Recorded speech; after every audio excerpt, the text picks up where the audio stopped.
अच्छा जी, आवाज आ रही है सबको?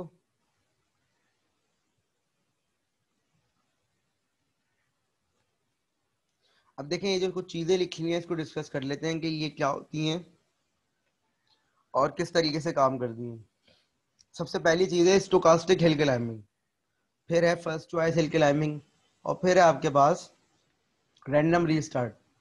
इन चीजों को समझने से पहले हमें अपने दिमाग में एक बात क्लियर कर लेनी चाहिए। क्लियर वो चीज है कि हम लोग उन प्रॉब्लम्स की बात कर रहे हैं कि जिन प्रॉब्लम्स में हमारे पास पाथ इंपॉर्टेंट नहीं है, सिर्फ फाइनल कॉन्फ़िगरेशन इंपॉर्टेंट है।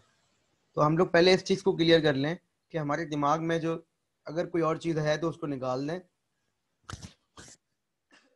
हमारे लिए सिर्फ इम्पोर्टेंट ये है कि हमें फाइनल कॉन्फ़िगरेशन चाहिए। तो अगर हम इस चीज़ को दिमाग में रखते हुए ये पॉइंट समझेंगे सारे, तो आराम से समझ में आ जाएगा। सबसे पहली चीज़ है स्टोकास्टिक हिल क्लाइंबिंग। क्या कह रहे हैं कि अगर आप लोकल मतलब हिल क्लाइंबिंग के अंदर अगर आप स्टक हो जाए तो वो कोई भी रीजन हो सकता है। तो कह रहे हैं कि आप अपने हिल क्लाइंबिंग के आंसर में स्टक किस वजह से होते हैं उसके कुछ रीजन हो सकते हैं। एक रीजन है लोकल मिनिमा, एक रीजन है प्लेटो। कह रहे हैं कि अगर आप जब बेस्ट नोड को चूज करते हैं तो होता यह है कि आप जब बेस्ट नोड को चूज करते हैं तो सबसे बेस्ट नोड को आप चूज कर लेते हैं। ये कह रहे हैं कि random selection among the uphill moves. मतलब क्या है? मतलब ये है कि कह रहे हैं कि फर्ज कर लीजिए कि आप एक नोड पे खड़े में, वो नोड है आपकी ए।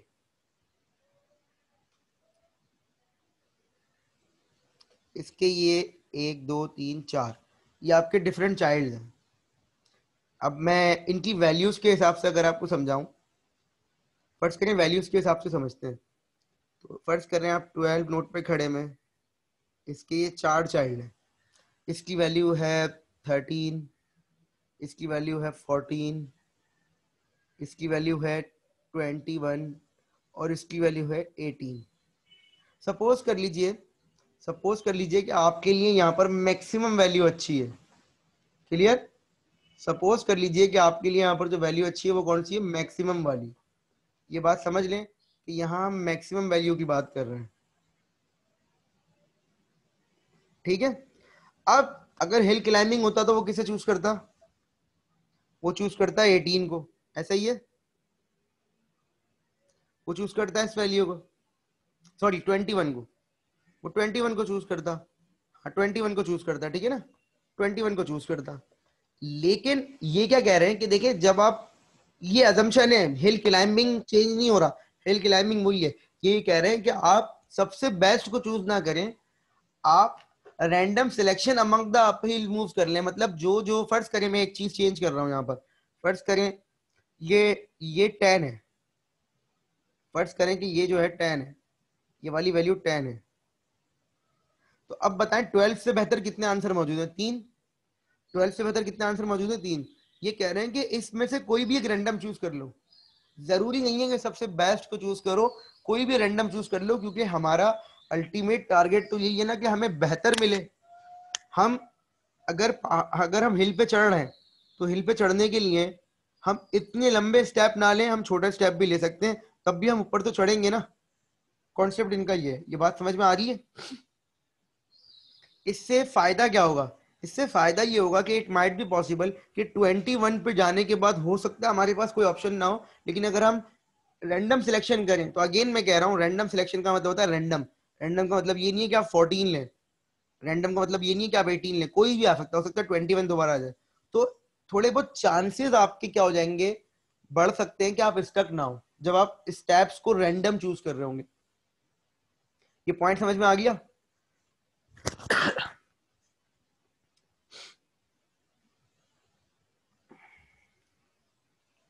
ये कहलाता है stochastic hill climbing.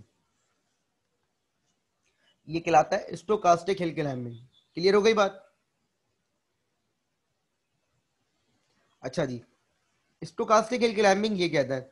First choice hill climbing क्या कहता है कि अगेन फर्स्ट करिए, हम 10 पे खड़े हैं, इसकी 5 नोड्स हैं, ठीक है। अब ये जो मैंने बनाई है ना, ये मैं हमेशा लेफ्ट से बनाता हूँ, ये जरूरी नहीं है कि आप लेफ्ट से बनाएं।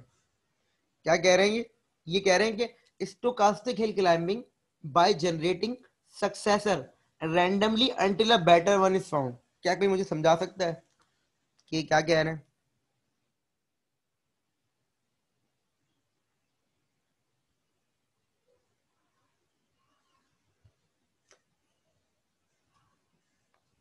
क्या कोई मुझे समझा सकता है फर्स्ट चॉइस हिल क्लाइंबिंग?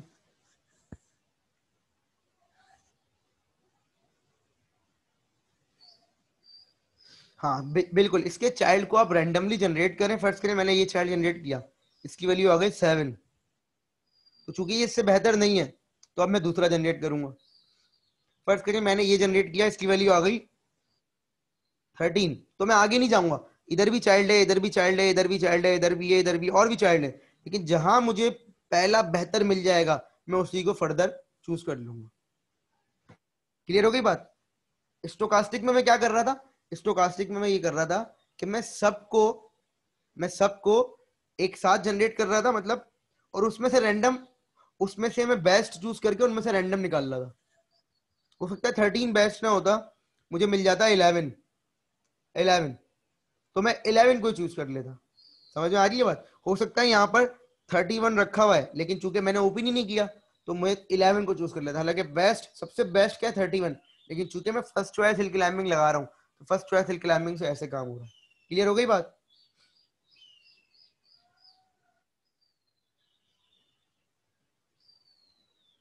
जहां पहला बेस्ट मिल जाए वही फर्स्ट चॉइस है। तो स्टोकास्टिक किस तरीके से काम कर रहा है और फर्स्ट चॉइस किस तरीके से काम कर रहा है, ठीक है? समझ में आ गई ये बात? इन दोनों में कोई सवाल है तो बताइए।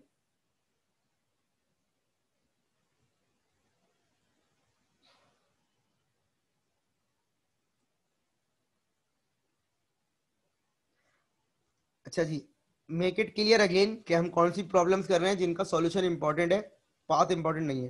तो रैंडम रीस्टार्ट हिल क्लाइंबिंग क्या कहता है कि अगर आप कहीं पर स्टक हो जाएं तो आप पीछे जाके कहीं पर भी किसी भी स्टेट से रैंडम रीस्टार्ट कर सकते हैं। मतलब क्या है इसका? मतलब ये है,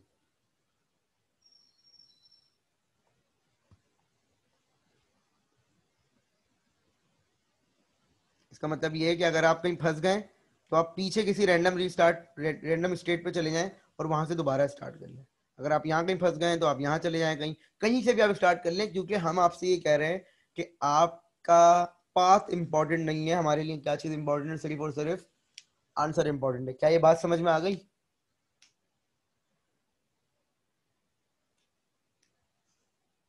तो इसमें ज्यादा सोचना नहीं है आपने। रैंडम रीस्टार्ट का मतलब ये है कि कहीं से भी रैंडमली रीस्टार्ट कर दें। और एक आखिरी चीज है, सिमुलेटेड एनिलिंग। बेसिकली ये कॉन्सेप्ट तो केमिस्ट्री का है। इस कॉन्सेप्ट में ज्यादा मैं डिटेल में नहीं बता रहा। इस कॉन्सेप्ट का मतलब ये है कि जब किसी लिक्विड को बहुत ज्यादा हीट अप कर देते हैं तो उसके टेम्परेचर को कूल डाउन करने की कोशिश करते हैं, और इतना कूल डाउन करते हैं कि वो किसी और चीज के अंदर शामिल हो सके। तो मतलब आप इंतजार करते हैं, आप पीछे की तरफ जाते हैं, पीछे की तरफ जाते हैं, पीछे की तरफ जाते हैं, और आप इंतजार कर रहे होते हैं कि ये टेम्परेचर मेरे काबिल इस्तेमाल हो रहा है नहीं हो रहा है इसका। तो सिमुलेटेड एनीलिंग क्या है कि instead of starting again randomly,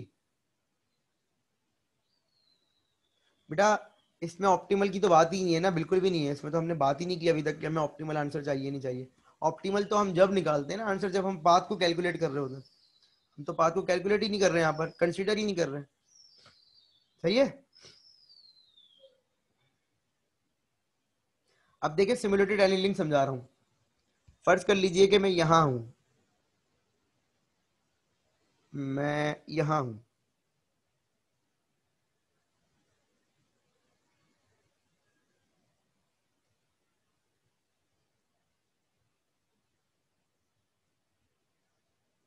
मैंने 7 को चूज किया।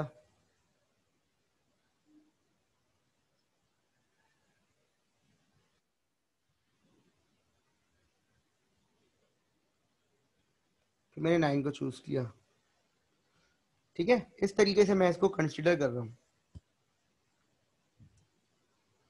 अब फर्ज करें मैं यहां पर आके स्टक हो गया 9 पर स्टक हो गया, मुझे कोई बेस्ट नहीं मिल रहा। तो ये कहते हैं कि सिमुलेटेड एनीलिंग प्रोसेस, क्या आप एक स्टेप पीछे जाइए, हम पीछे जाएंगे एक स्टेप। मुझे नहीं पता कि यहाँ क्या लिखा हुआ 583, लेकिन क्या मैं 9 से पीछे जा सकता हूँ? मुझे एक चीज का जवाब चाहिए बस, सुकून से सुनिएगा पहले मेरे सवाल को। हम आपसे भी थोड़ी देर पहले ये कह रहे थे कि सर्च ट्री को मेंटेन नहीं रखता, बिल्कुल सही बात है, लेकिन क्या मैं 9 से पीछे 7 पे जा सकता हूँ?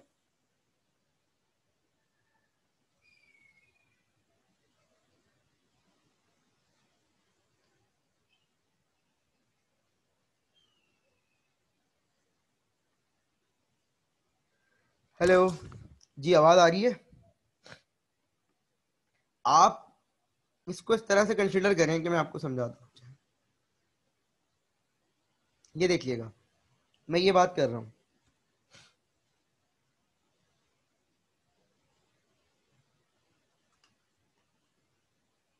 मैं आपको बोर्ड पे समझा देता हूँ।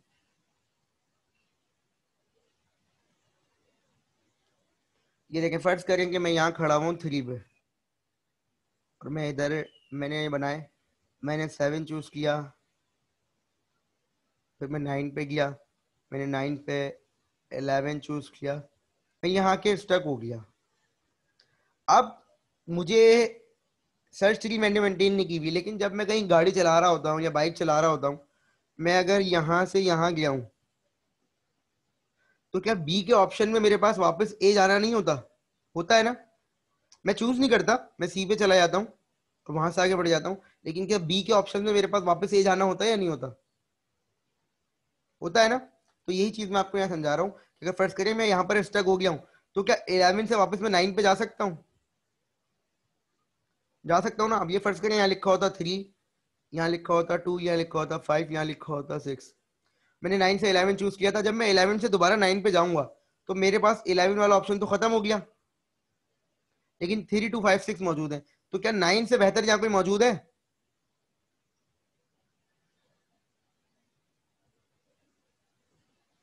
तो मैं फिर एक स्टेप पीछे जाऊंगा और 7 से कहूंगा कि यार 7, तुमने 9 चूज किया था, मुझे बताओ कोई और मौजूद है? तो हो सकता है 7 मुझे ये बोल दे कि भाई मेरे पास तो 8 मौजूद है, यहाँ पर 6 है, यहाँ पर 4 है, यहाँ पर 7 है, तो मैं 8 पे चला जाऊंगा और फिर 8 के बाद को मैं फर्दर एक्सटेंड कर लूंगा।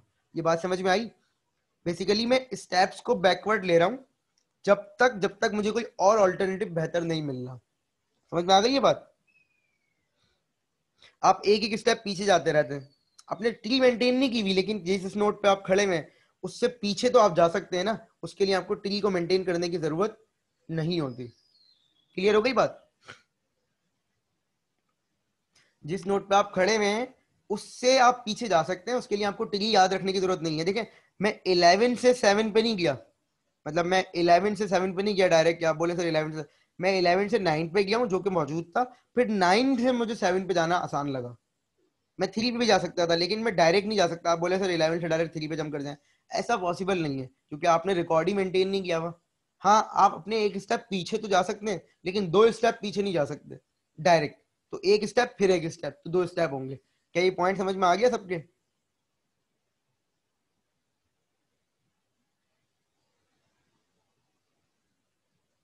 पीछे जाने की वजह ये थी बेटा कि हम स्टक हो रहे हैं ना अपने लोकल मिनिमम में। हम किसी भी वजह से हम किसी भी वजह से हम किसी भी वजह से अपने आंसर के अंदर स्टक हो रहे हैं। तो आंसर में जो स्टक हो रहे हैं उसको अपने आप को बचाने के लिए हम ये काम कर रहे हैं। समझ गए?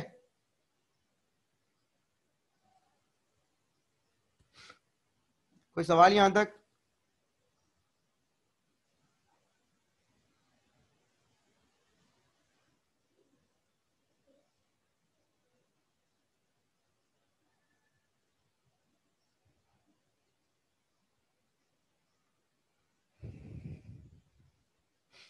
अच्छा, अब ये जब हिल क्लाइंबिंग खत्म हो जाता है तो एक और तरीका है हिल क्लाइंबिंग को थोड़ा सा इंप्रूव करा है इन्होंने, लोकल बीम सर्च। ये भी हिल क्लाइंबिंग में एनहेंसमेंट ही है।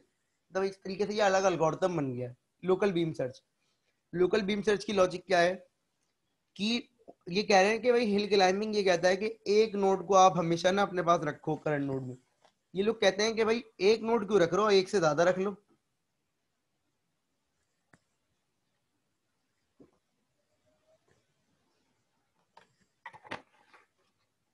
मतलब क्या है, मतलब ये कह रहे हैं कि आप जब नोड्स को स्टोर कर रहे हैं, मतलब आप जब एक नोड को चूज करके आगे बढ़ रहे हैं, तो ये कह रहे हैं एक नोड को चूज ना करें, के नोड को चूज कर लें। के नोड का मतलब ये है कि एक वक्त में एक से ज्यादा नोड आप स्टोर करते हुए चलें। तो अगर आप एक वक्त में मल्टीपल पाथ को लेके चल रहे होंगे तो आपके आंसर आने के चांसेस क्या है, ज्यादा है। क्या कह रहे हैं, K states, all K states are randomly generated initially, at each step all successor of K states are generated. मतलब क्या, ये देखें,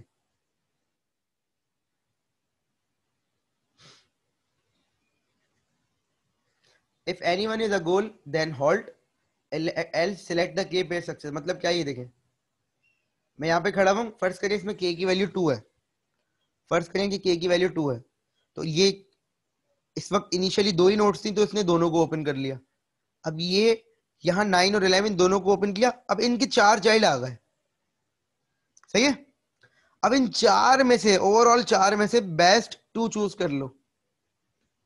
इत्तेफाक से इस प्रॉब्लम के अंदर एक यहां पर आ रहा है बेस्ट और एक यहां पर आ रहा है बेस्ट, क्लियर।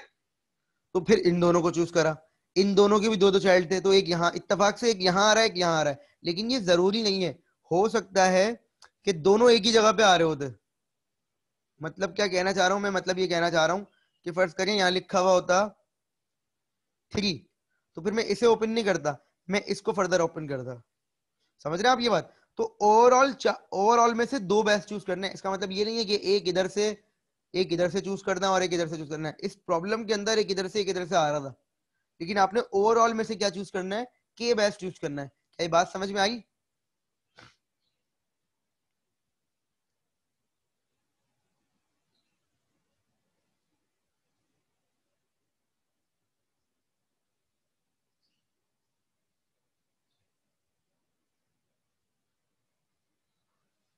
तो ये बस लोकल बीम सर्च है, इसे याद रखिएगा, ये लोकल बीम सर्च है। तो यहां तक किसी का कोई सवाल है तो बता दीजिए। ये हमारा चैप्टर 4 का जो हिल क्लाइंबिंग और बीम सर्च का जो पार्ट था वो हमारा खत्म हो गया है। अब हमारा जो पार्ट शुरू होगा वो होगा जेनेटिक एल्गोरिथम। लेकिन यहां तक किसी का कोई सवाल है तो बता दीजिए।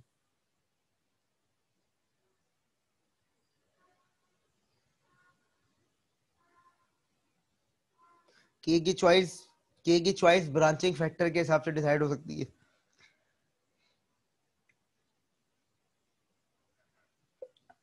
आपको अपनी प्रॉब्लम का ब्रांचिंग फैक्टर पता होना चाहिए। अगर ब्रांचिंग फैक्टर आपका एक मुनासिब है, 5 है, 10 है, तो फिर आप के उस हिसाब से एडजस्ट कर सकते हैं।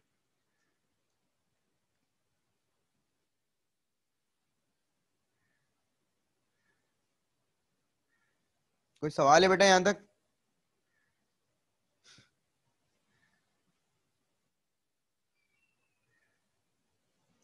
कोई भी सवाल हो तो पूछ लीजिए, फिर मैं उसका जवाब दे देता हूँ आपको।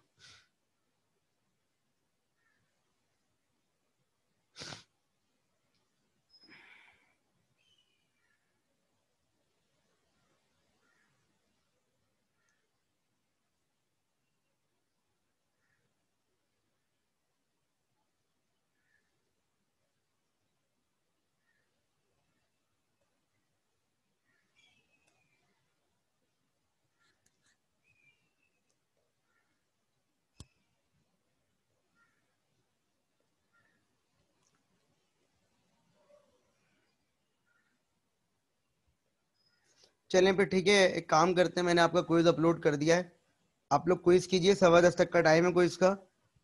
10:30 पे क्लास ज्वाइन कर लीजिएगा, ठीक है। आपको मैंने एक सिनेरियो दिया है, उस सिनेरियो को आपने ए स्टार से इम्प्लीमेंट करना है, ठीक है। आसान सवाल है, कोई मुश्किल सवाल नहीं है।